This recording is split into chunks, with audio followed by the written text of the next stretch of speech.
Umayya বংশ, হযরত মওলা আলী হাসিব বংশ, হযরত মা আয়েশা সিদ্দিকা রাদিয়াল্লাহু তাআলা আনহা ইনি হচ্ছেন উমাইয়া বংশ। উসমান গনি আর মা আয়েশা একই বংশে, হযরত আলী শেরে খোদা হাসিব বংশ। তো হযরত উসমান গনিকে যখন মারা হয়েছিল সেই সময় এক সারা নামে জায়গা আছে, সেখানে মানুষের প্রতি নানা ধরনের জুলুম অত্যাচার হতো। তো উসমান গনি লিখে দিল আর হযরত উমরের ছেলে আব্দুল্লাহকে নির্বাচিত করে সেনাপতি হিসাবে 200 লোকজনকে পাঠালো যে তোমরা ওখানে গিয়ে দেখো যেন কোনো ঝামেলা না হয়। উসমান গনির কথা শুনে হযরত উমরের ছেলে লোকজনকে নিয়ে বের হলেন, কিন্তু হযরত উসমান গনি এমন ছিলেন সুফি সাফা, সব সময় কোরআন তেলাওয়াত, কারোর সঙ্গে কথা বেশি বলতেন না। কোরআন তেলাওয়াত করতে আছে ইভিনিং টাইমে কে যেন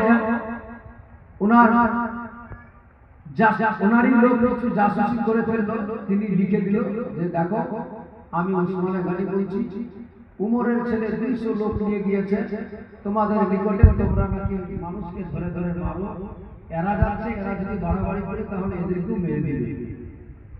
কার্পেটে হযরত উসমান গনির পেটের মধ্যে সিগারেট আছে।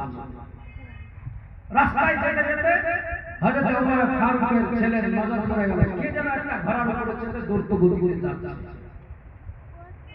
ধরে নিল।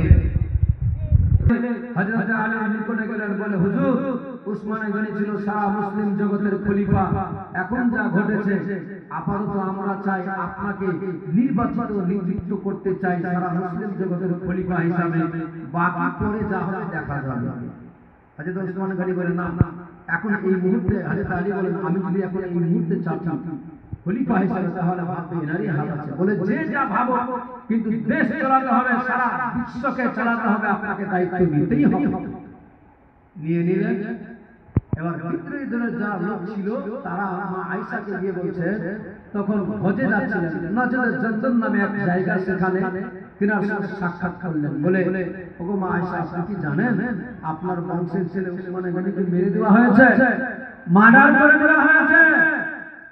কে মেরেছে? বলে জানি না, তবে এখন হযরত আলী সারা মুসলিম জগতের খলিফা।